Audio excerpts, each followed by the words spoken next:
الحمد لله الحمد لله نحمده ونستعينه ونستهديه ونسترشده ونعوذ بالله من شرور أنفسنا ومن سيئات أعمالنا من يهده الله فلا مضل له ومن يضلل فلا هادي له وأشهد أن لا إله إلا الله وحده لا شريك له وأشهد أن محمدا عبد الله ورسوله صلى الله عليه وعلى آله وأصحابه ومن تبعهم بإحسان إلى يوم الدين. أما بعد فإن أحسن الحديث كتاب الله وخير الهدي هدي محمد صلى الله عليه وسلم وشر الأمور محدثاتها وكل محدثة بدعة وكل بدعة ضلالة وكل ضلالة في النار.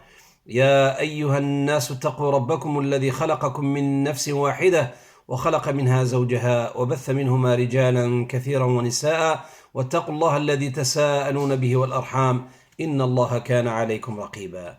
أما بعد أحبتي في الله، تكلمنا في الأسبوع الماضي عن حكم المال في الإسلام.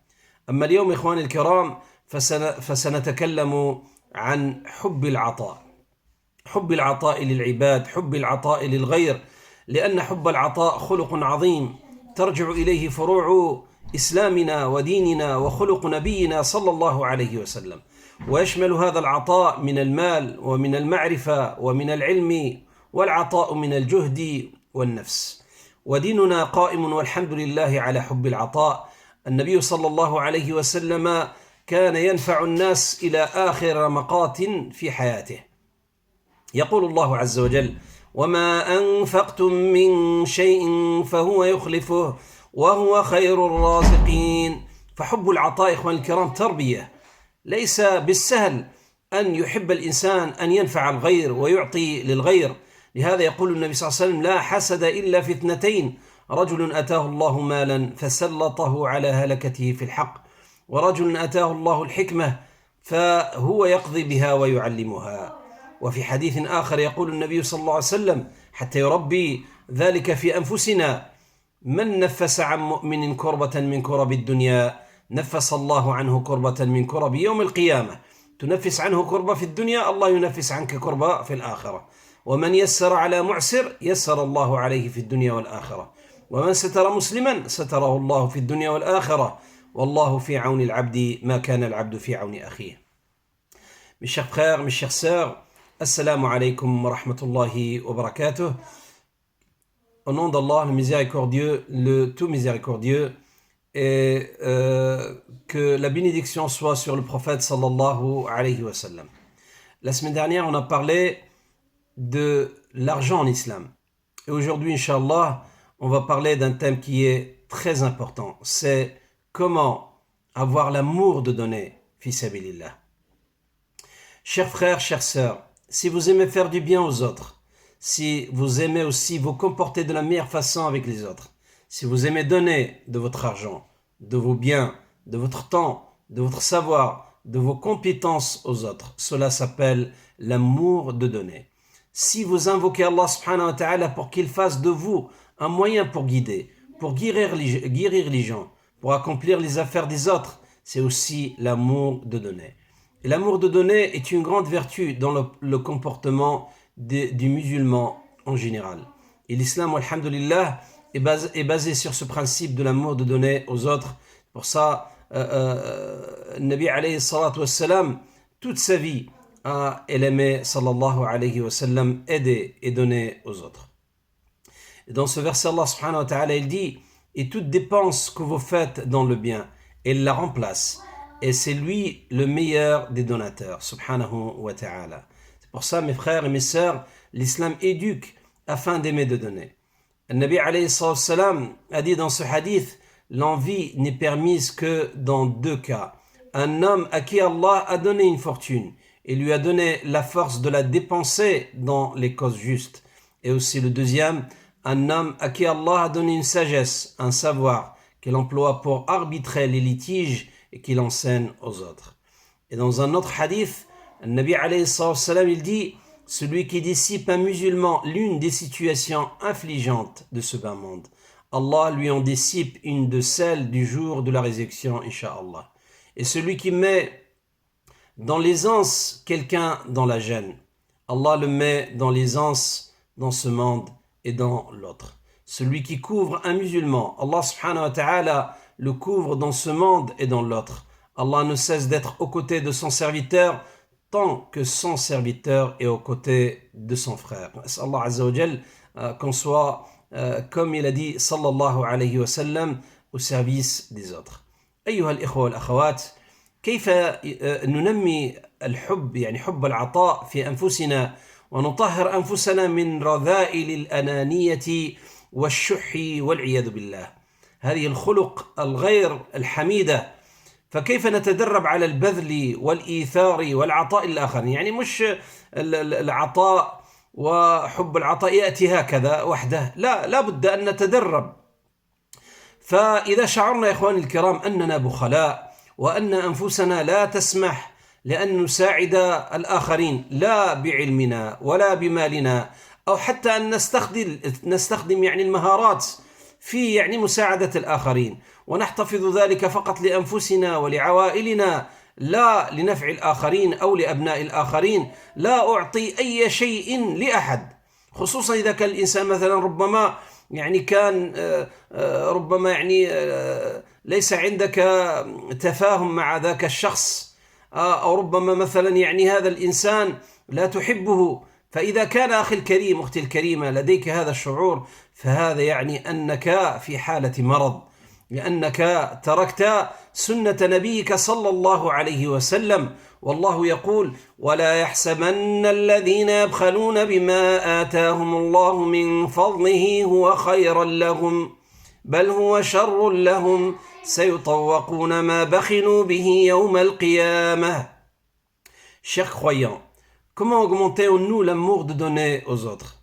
Si je sens, mon frère et ma sœur, que je suis avare, mon nafs, mon ego ne me laisse pas aider les autres par mon savoir ou par mon argent, ou même en utilisant mes compétences. Non, tout cela, je le garde pour moi et ma famille. Pour les autres ou les enfants des autres, je ne donne rien, parce que c'est à leurs parents de les aider, ou parce qu'un jour, il n'a pas été correct avec moi. Si tu as, mon frère et ma sœur, ce sentiment en toi, cela signifie que tu es dans le mal, car tu as abandonné la sunna du prophète sallallahu alayhi wa sallam, c'est d'aider les autres. Et Allah subhanahu wa ta'ala le dit dans ce verset, que ceux qui gardent avec avarice ce que Allah leur donne par sa grâce ne comptent point cela comme bon pour eux. Au contraire, c'est mauvais pour eux. Au jour de la résurrection, on leur attachera autour du cou de qu'ils ont gardé avec avarice. Qu'Allah nous préserve. فإخواني الكرام أخواتي الكريمات، 4 أمور تنمي خلق حب العطاء عندك. أولا، الإكثار من ذكر الله تبارك وتعالى، لأن من أكثر من ذكر الله أحب الله، ومن أحب الله أحب أوامره وسابق إليها، ومن أحب الله عز وجل أحب خلقه فبادر إلى عونهم وعطائهم. لهذا يقول الله عز وجل: والذاكرين الله كثيرا والذاكرات أعد الله لهم مغفرة وأجرا عظيما. ثانيا إخواني الكرام، صحبة أهل الخير وأهل الصلاح، لأنهم قوم دربهم الله عز وجل على القرآن وعلى تدبره وعلى تدبر يعني سيرة نبينا صلى الله عليه وسلم. وسيدنا محمد صلى الله عليه وسلم كان فيه صفة حب العطاء، فهؤلاء أحبوا العطاء فأعطوا وحببهم إلى خلق الله فبذلوا. ثالثا، مجاهدة النفس ومخالفتها، لأن النفس تحب أن تملك المال والجاه وحدها لا للغير. يقول الله عز وجل: إن النفس لأمارة بالسوء إلا ما رحم ربي. فعليك بتدريبها على بذل الخير وبمجاهدتها في إعطاء النصيب لغيرك. رابعا إخواني الكرام، لزوم مجالسة أهل الخير وأهل العلم، لأن العلم يعني يبني الإنسان على حب العطاء والبذل لله عز وجل وخدمة خلق الله تبارك وتعالى تقربا إلى الله. ولهذا من كان في هذه المواصفات كافأه الله مكافأة من جنس عمله، فيسر أمره لتيسيره لأمور الخلق، وقضى حوائجه لقضائه حوائج الخلق، وأعطاه مما عنده لأنه يعطي العباد مما عنده. فأيها الإخوة والأخوات، أعطوا الخير من أنفسكم وقدموا النفع لمن استطعتم وبروا آباءكم وأبناءكم صلوا أرحامكم صلوا جيرانكم مروا بالخير وألقوا السلام على من عرفتم ومن لم تعرفوا فإن الله خلق خلقا من رحمته لرحمته وهم الذين يقضون حوائج الناس فمن استطاع منكم أن يكون منهم فليكن. Voilà donc mes frères et mes sœurs, 4 moyens pour augmenter l'amour de donner aux autres. La première chose, c'est se rappeler d'Allah subhanahu wa ta'ala, de faire de dhikr, car celui qui se rappelle d'Allah, Allah l'aimera. Et si tu aimes Allah subhanahu wa ta'ala, tu aimeras lui obéir et faire du bien à ses créatures. Et Allah subhanahu wa ta'ala dit dans ce verset, et les grands invocateurs d'Allah et les invocatrices, Allah a préparé pour eux un pardon, une énorme récompense.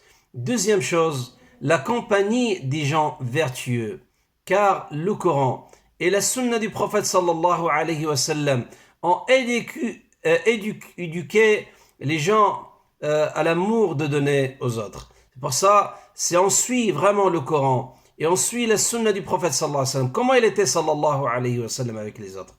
Même le Nabi sallallahu alayhi wa sallam ya'ti man la yakhsha al-faqr. Le Nabi sallallahu alayhi wa sallam il donnait sans craindre la pauvreté. Aujourd'hui, on a peur de la pauvreté. Et mashallah, on a de l'argent, mais on a peur. On a de la science, mais on a peur. On a tout ce qu'on peut de nos compétences, mais on donne que le minimum. La troisième chose, c'est combattre son ego, son nafs, et ne pas le suivre dans la voie du mal. Car, mon frère et ma sœur, ton ego aime avoir l'argent, le prestige, juste pour toi-même et pas pour les autres. C'est nafs. Nafs amaratun bis-su'. Nafs, Allah Azza wa Jalla, il l'a créé comme ça. Elle aime le mal, elle aime le prestige, elle aime que elle aime que des choses wal'iyadu billah mauvaises. Alors il faut la combattre. Et quatrièmement, assister à des assises et des durus des ulama pour des cours religieux. C'est rare des gens aujourd'hui, ils assistent à des cours religieux et on applique ce que on entend. Car le savoir te rappelle que celui qui donne pour Allah, Allah le récompensera. Notre religion, mes frères et mes sœurs, repose sur l'amour de donner, sur l'amour d'être utile aux autres. Donnez autant que vous le pouvez. Rendez autant de services à vos parents, à vos frères, à vos sœurs, et aussi à vos voisins et à tout le monde. Autant que vous voulez, des services tant que vous pouvez. Et Inch'Allah, vous serez gagnant ici-bas et dans l'au-delà. أسأل الله تبارك وتعالى أن ينفعنا بما سمعنا إن الله وملائكته يصلون على النبي يا أيها الذين آمنوا صلوا عليه وسلموا تسليما اللهم صل وسلم على عبدك ورسولك محمد صلى الله عليه وسلم وارض اللهم عن سائر الصحابة أجمعين والتابعين لهم بإحسان إلى يوم الدين اللهم إنا نسألك أن توفقنا إلى أحسن العبادة وأحسن العمل وأحسن الدعاء اللهم ارحمنا فإنك بنا راحم لا تعذبنا فإنك علينا قادر والطف بنا فيما جرت به المقادير إنك على كل شيء قدير اللهم علمنا ما ينفعنا وانفعنا بما علمتنا وزدنا علما وارنا الحق حقا وارزقنا اتباعه وارنا الباطل باطلا وارزقنا اجتنابه يا أكرم الأكرمين ويا أرحم الراحمين يا رب العالمين واجعلنا ممن يستمعون القول فيتبعون أحسنه وأدخلنا برحمتك في عبادك الصالحين اللهم يا أرحم الراحمين يا رب العالمين ارفع عنا الوباء اللهم ارفع عنا الوباء اللهم اشف مرضى الناس أجمعين يا أرحم الراحمين يا رب العالمين اللهم ارحم موتانا وموتاكم جميعا واغفر لهم وارحمهم وعافهم واعف عنهم اللهم أدخلنا يا أرحم الراحمين في زمرة الصالحين وأمتنا مؤمنين يا أكرم الأكرمين وأرحم الراحمين يا رب العالمين وصل اللهم وسلم على سيدنا محمد وعلى آله وصحبه أجمعين وآخر دعوانا أن الحمد لله رب العالمين.